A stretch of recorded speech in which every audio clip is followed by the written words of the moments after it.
The bombastic power of A Whole Lot of Love conceals a treasure trove of hidden subtleties. From the dissonant beat tones of the main riff to the flurried pull-offs of the solo, and a ton more that 99% of players completely miss. My name's Giles Waith. It took me years and countless attempts to crack these details. Today I'm showing you the shortcut to the finish line. So grab your guitar, lean in just a little more than feels comfortable. You can do it. Like and subscribe if you're in. Let's keep decoding the greats together. Let me know your favourite part from the riff in the comments. I read them all. Let's get into it. On the screen now, we've got a sheet for those of you who have done my rhythm code course. It's going to help you get this super accurate.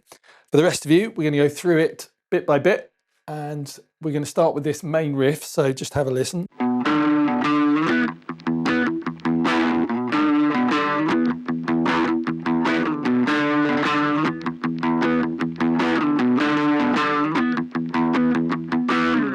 We're going to split this into two. We got what I'm going to call the riff bit, which is, then we got the chord section, which is. Let's look at the riff first of all. We're going to do a slightly simplified version to begin with. We're just going to do this. We're going to play string 6, fret 7 with the ring finger, and then string 5, fret 5 with the index finger. So that goes. And we're just going to bend this 5th fret a little bit. And then we just play that whole sequence twice. One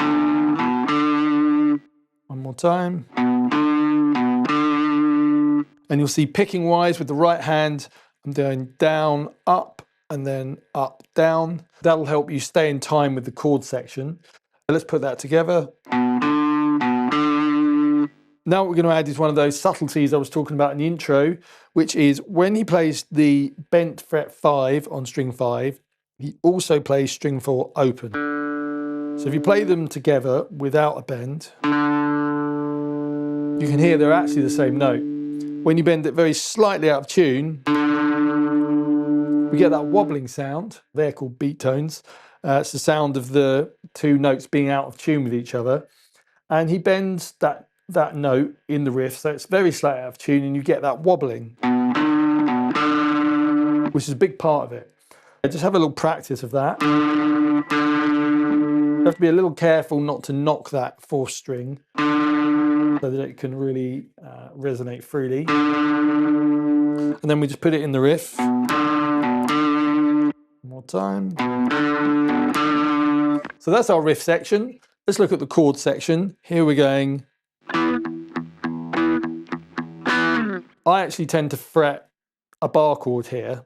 This is an A-shaped bar chord, and we're barring on fret 7 across 5 strings with the index finger, and then the ring finger on fret 9, barring string 4, 3, and 2. He uses the little finger, but I use the ring finger, so just use whichever you prefer. Now, in this main riff, he doesn't play all the notes of that chord, he just plays the bottom 2. So you might choose to just play those 2, and you'll find that you should naturally just mute the top 3 strings, but if you don't, make sure you do, because you don't want to hear them if they're open. So you start this riff by playing the bottom 2 notes of that chord, and then we're going to do again a slightly simplified version to begin with, just playing the open string 6 like this. So you go chord, then open, open, open. Picking wise, we're going to do down straight for the chord, then up, down, up. So down, up, up. And you do that twice. And then hit the chord one last time. So we go. And then what we're going to do is add another one of these little subtleties, which is the muting, which makes it sound super cool. So what we're going to do is, if you just practice on string 6, use the right palm to mute. We want to deaden it enough so we don't get the full sound of the note. I'll play the chords one more time just so you can hear that clearly. Okay, and then we'll put the 2 sections together.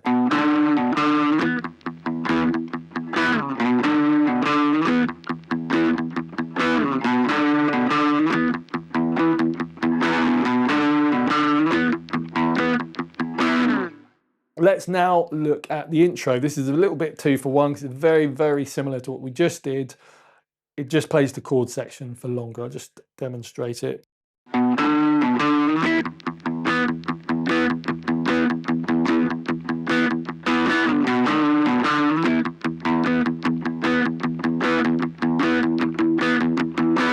This is the reason that I play the bar chord, because I think on the first one he hits that.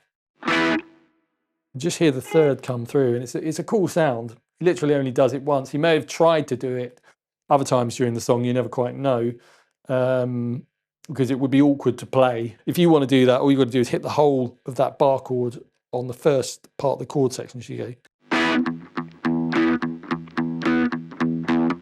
So what we get with the chords in this extended intro section is we get a whole bar of chords just going, just 1, 2, 3, 4. 1, 2, 3, 4.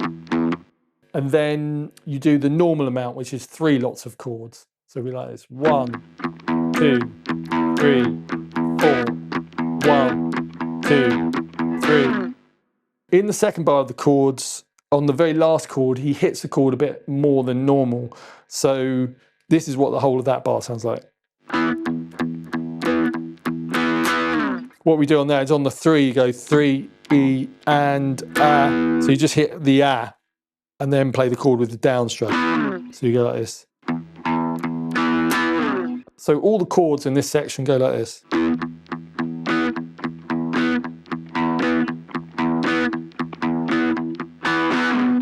And then we go back to the riff.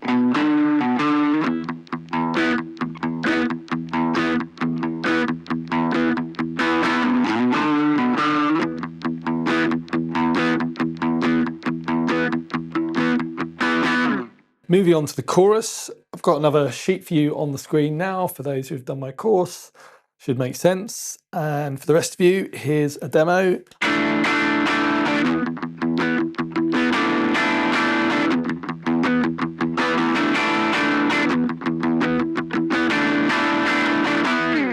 Again, it's quite repetitive. We've got a bit of the played and muting bit, so. And then we've got this other bit, which is a D/E, meaning it's a D chord. So it's this A-shaped bar chord yet again. But instead of having the D in the root note where you'd expect it, it's got an E, which simply is just a complicated way of saying, just keep the bar from the last chord and just play these 4 strings. String 5, 4, 3, 2. Now the bass is playing the D underneath. He actually, in this version, the recorded version, he just plays the. And what we're going to do is 4 lots of upstrokes. So we go. One more time. So you're going to be moving your hand to go down, but just only playing the ups. So it's. And then we're back to our other chord section. And then we put the 2 together. After you've played the last chord of the main chord section, you're going to go straight to an upstroke.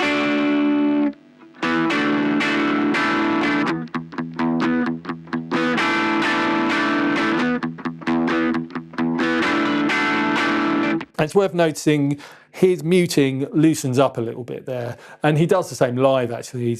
He's not as precise about going, especially in the later versions, which are a little bit looser and more improvised and kind of have more of a funky edge than the original. So you can lighten up there a bit if you want to.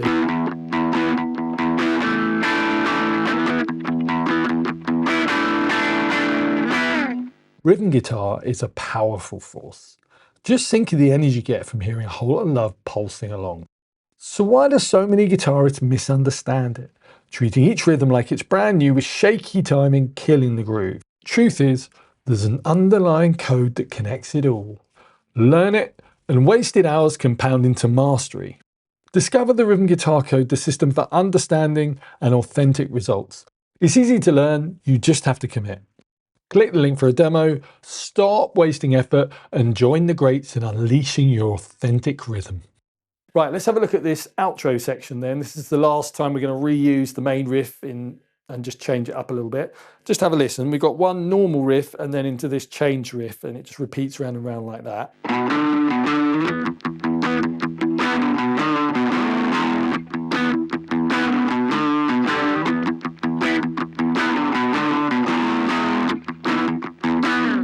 Let's break that down. We've got normal verse riff. And then we've got our riff, but we missed the last note. So we go one more time. So we're missing off that fret 5. And instead of doing that, we're going to play string 5, fret 9 with our middle finger and slide up to 12. I would say this isn't really a precise slide this. You might slide from other notes, but this is the one I aim for. If you go from like whatever, 7 or whatever, it doesn't really matter because it's the destination that matters, this fret 12. And then we're going to go down to fret 11 with the index. And what we're going to do now is play string 6 at the same time as doing that slide. So it's 6 and 5 together, and we go. So from the riff, it goes. One more time. After we've done this slide, we do 2 string 6s back to the muting. So we go. One more time. And then we do a bit of the normal chords. We hit a chord. So it's chord, mute, mute, mute, play one more chord. Together it goes.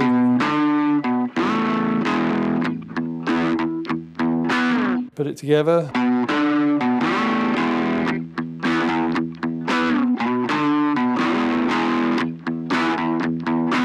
So I'll put that whole section together. So we've got normal riff, then outro riff.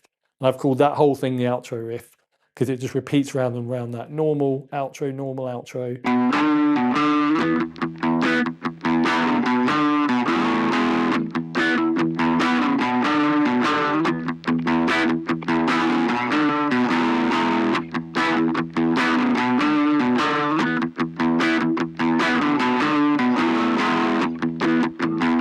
And just to clarify something on the arrangement, you've got one normal riff before that starts on the outro. So you've got the stop and then you've got this drum fill and then you've got a normal riff and then it just repeats those 2 round and round. I'll just demonstrate that. So normal riff,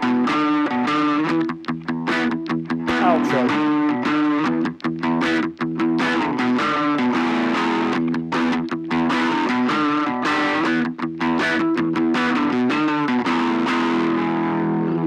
That's all our main sections. We've got some other little chord sections as well.